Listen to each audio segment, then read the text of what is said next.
parole. D'entrée de jeu, je dirais la manifestation des militaires de l'UDPS est fondée. D'autant plus qu'ils sont, ils sont en train de réclamer la transparence dans la désignation des animateurs de la CENI. Vous savez, si nous arrivons toujours à assister à des contestations des résultats électoraux à chaque cycle électoral, c'est par rapport à c'est parce que déjà en amont, nous opérons de mauvais choix par rapport aux dirigeants.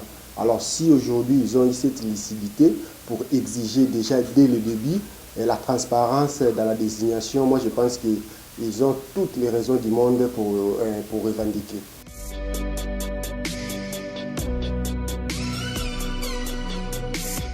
Donc, je pense que le problème n'est pas Rostar Malonda. Le problème, c'est d'abord la CENI elle-même. La CENI, c'est une institution d'appui à la démocratie. Et c'est une institution qui se veut indépendante. Mais déjà, dans son organisation, il n'y a pas d'indépendance. Vous voyez? Alors, il faut d'abord commencer par des réformes. Il faut réformer la CENI. Alors, on ne peut pas directement désigner un animateur dans le système de CENI actuel. Parce qu'il y a beaucoup de choses. La CENI est vraiment politisée. Alors s'il faut essayer un peu de dépolitiser la CENI, il faut maintenant des réformes sérieuses et de vraies réformes. Alors voilà pourquoi il fallait d'abord commencer par là. On ne peut pas directement choisir de nouveaux animateurs de la CENI alors que la CENI passée n'est pas encore auditée. Et si vous lisez l'article 52 de la loi qui organise la CENI, on va vous dire que non. L'article 52, alinéa 1er, parle de l'audit externe qui sera diligenté par la Cour des comptes. Cela n'est pas encore fait jusqu'à aujourd'hui.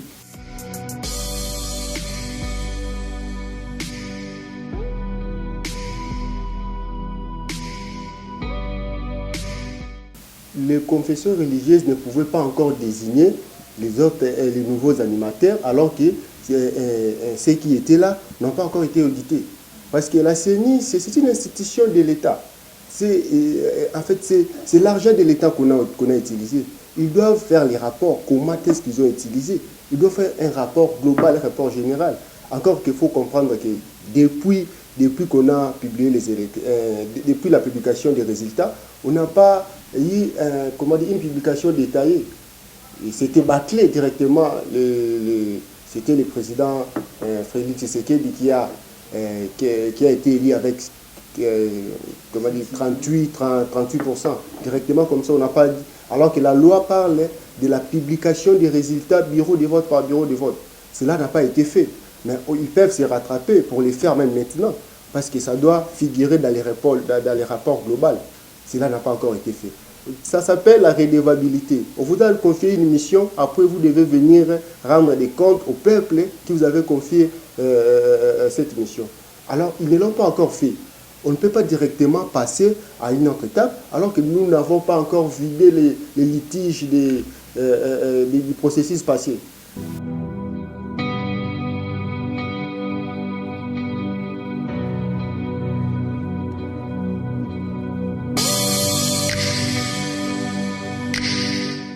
Là, c'est un problème. Mais aussi, j'ai parlé de la réforme. Quand on parle de la réforme, tu vois, il faut réviser la loi qui organise la CENI. Parce que la CENI est une institution qui se veut indépendante. Alors, lorsqu'on parle de l'indépendance, on ne veut pas la voir être politisée. On ne veut pas avoir une CENI inféodée par la politique. Malheureusement, c'est ce qui est le cas pour aujourd'hui.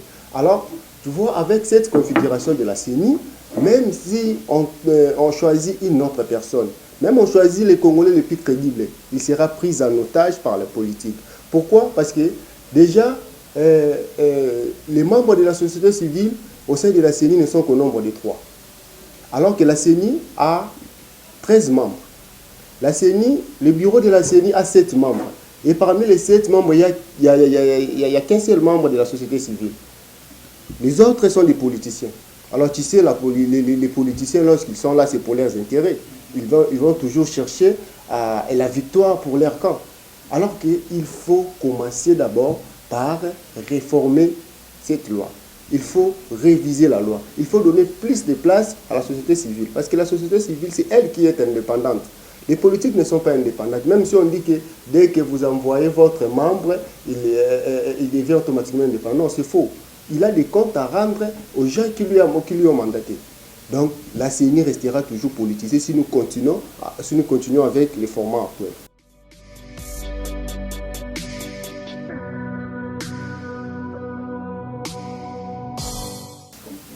Non, le résultat, c'est le retrait pur et simple des Rostars Malone. Alors, ce qu'ils ont fait, c'est pour le peuple, non? Tout ce que nous faisons, c'est pour l'intérêt général.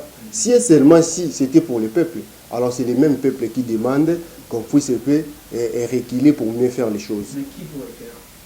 Mais non, en commençant par l'Assemblée nationale, parce que c'est l'Assemblée nationale qui l'a entériné. Et vous savez que ça pose toujours problème. On nous dit que c'était les candidats portés par les kimbanguistes. Mais nous avons lu les communiqués de l'église kimbanguiste qui dit, qui dit de ne pas être concerné par la désignation de Rostars Malone. Ils ont même démis de ces fonctions leurs représentants au niveau des confessions religieuses. Mais c'était après cette élection. Écoutez, Cette personne a représenté l'église kimbanguiste, oui ou pas? cette personne représentait l'église kimbanguiste. Voilà, donc... La manière dont ils s'organisent là-bas au niveau interne, nous ne connaissons pas. Normalement, nous connaissons chaque confession religieuse est représentée par le numéro 1. Si tu vois catholique, c'est cardinal Amon qui représente. Si tu vois protestant, c'est leur numéro 1. Mais ce n'est pas le cas avec l'église kimbanguiste. Nous, on croyait que c'était leur papa qui les représente, alors qu'ils avaient mandaté quelqu'un. Et là-bas, il faut toujours, lorsque vous mandatez quelqu'un, il doit toujours être en odeur de sainteté avec vous. Et lorsque vous constatez qu'il est allé se faire corrompre, vous pouvez le rappeler à l'ordre. Et ça se passe partout, ça se passe comme ça partout. Mais le problème n'est pas, je l'ai dit tantôt, le problème n'est pas Rostars Malone. Le problème, c'est le système électoral lui-même. Le système électoral pose problème. Il faut maintenant des réformes, il faut des réflexions pour ne plus tomber dans les mêmes bêtises de la fois passée. Nous avons connu 3 cycles électoraux qui ne nous ont pas avancé. Nous sommes en train de tourner en rond. Pourquoi? Parce que déjà au départ, on a une CENI qui n'est pas crédible. Lorsqu'une CENI n'est pas crédible, ne peut que produire des résultats qui ne seront pas crédibles. Parce que les résultats seront contestés. C'est d'abord une question de confiance. Il faut créer un climat de confiance. Vous voyez? On n'est pas là pour... on n'est pas président de la CENI pour, je ne sais pas moi, donner la victoire à un cas contre un autre. Mais vous êtes là pour travailler l'intérêt général. Vous êtes là pour, faire valoir les choix de la population. Faire triompher la vérité des hommes, s'il faut le dire comme ça. Alors, ce n'était pas le cas pour les 3 précédents processus électoraux. Alors on va faire quoi? On va continuer comme ça. On dit la plus grande folie, c'est le fait de faire la même chose mais s'attendre à des résultats différents. Vous voyez? Alors on continue à faire la même chose et on attend quoi? Que les choses changent? Rien ne changera. Il faut d'abord commencer par changer le système de jeu.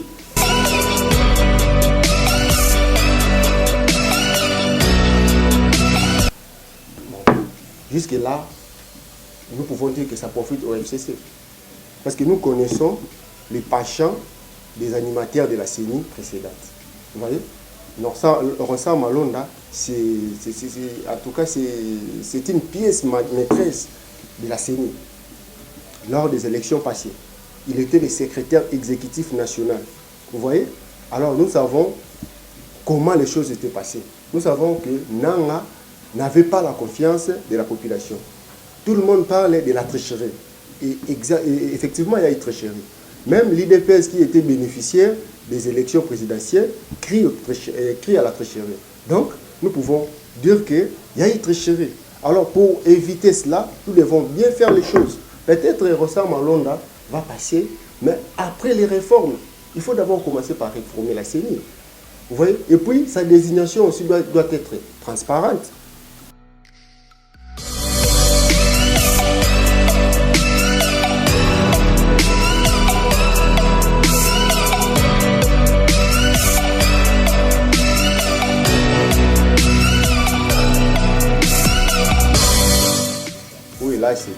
participation politique. Ils ne peuvent que dire ça. Vous savez, les FCC contrôlent l'ensemble des confessions religieuses, à part peut-être l'église catholique et l'église protestante. Les autres églises sont contrôlées par les FCC. Alors, vous voyez déjà, les églises que les FCC ne contrôlent pas ne sont pas d'accord avec ces choix.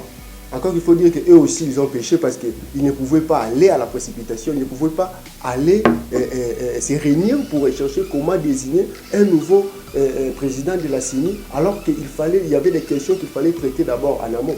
Donc, et aussi, les confessions religieuses ont péché. Mais ceux qui ont fait le rétropédalage, tant mieux. Il y a l'église catholique, il y a l'église protestante qui se sont dit, bah, on s'est trompé, nous pouvons retourner à la case du départ. Rien n'est encore trop tard. On peut faire les choses vite. D'ailleurs, les mouvements citoyens qui ont vu Madame la présidente de l'Assemblée nationale, oui, je parle des CLC, les Congolais de Boulou, Chai Feeling. Il y a eu une rencontre. C'était pour proposer un calendrier, pour programmer les activités jusqu'à aboutir à la désignation des nouveaux présidents de l'Assemblée nationale. Elle s'est entêtée, elle n'a pas voulu parce que c'était déjà, comment dire, c'était déjà leur décision au niveau de leur famille politique. Il fallait foncer et puis c'est ce qu'ils ont fait.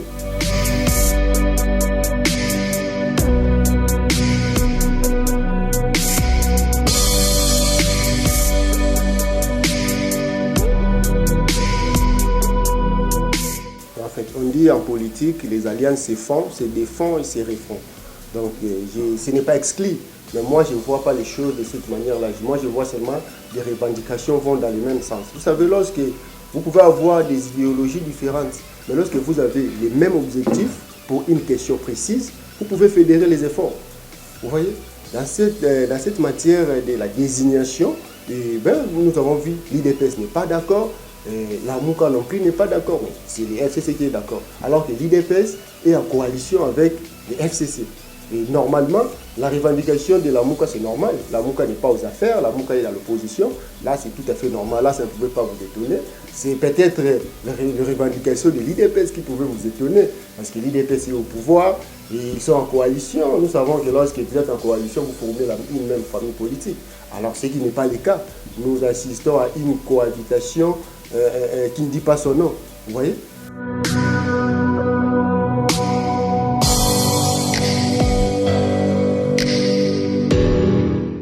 Ils n'ont pas raison de dire ça. Parce que la loi qui organise l'opposition dans ces pays est claire. Ce qui fait l'opposition, c'est celui qui n'est pas d'accord avec les programmes du gouvernement. Maintenant, aujourd'hui, il y a une symbiose des programmes de CAGE et FCC. Ils ont produit un seul programme, c'est leur programme.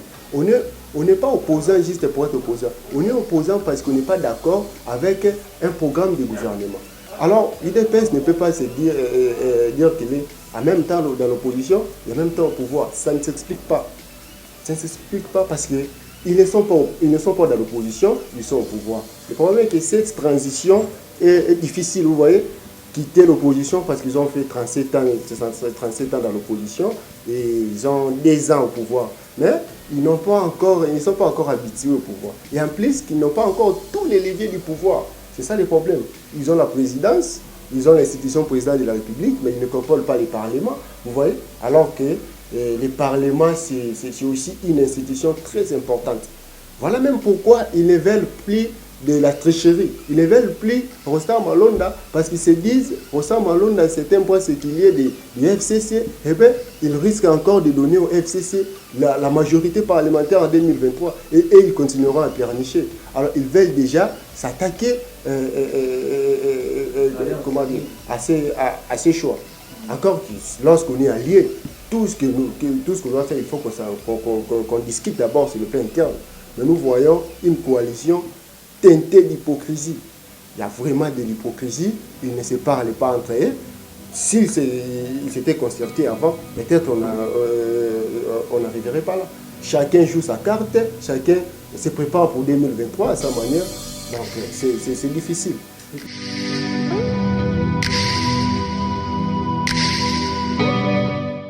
Voilà, merci beaucoup. Je suis Salvambé Kalou, tel que vous l'avez dit. Je suis délégué provincial du mouvement citoyen Les Congolais Debout. Alors, je pense que nous avons assisté à des manifestations. Il y a encore des manifestations qui sont programmées. Il y a la manifestation de la Moka le 13, il y a aussi la manifestation de CLC, de Loucha Filim, de les Congolais debout, le 19. Tout ça a pour un seul objectif, c'est de dire non à la continuité de l'impunité à la CENI. Donc, il faut d'abord commencer par les réformes. Je pense que le peuple congolais doit les comprendre. Le peuple congolais doit comprendre que si nous ne voulons pas plairer encore après la publication des résultats électoraux de 2023, nous devons déjà commencer par barrer la route à toutes les manœuvres dilatoires tendant à politiser la CENI ou à caporaliser quelqu'un président de la CENI. Donc les réformes s'imposent. Moi, je suis d'avis que si on arrive à bien faire les choses, en 2023, nous allons peut-être cette fois-ci assister à un président valablement élu et puis aux députés qui sont valablement représentants du peuple. Nous ne voulons plus parler des nominations du sommet à la base, nous voulons des élections. Lorsqu'on parle des élections, on voit la volonté du peuple. Merci, c'est moi qui vous remercie.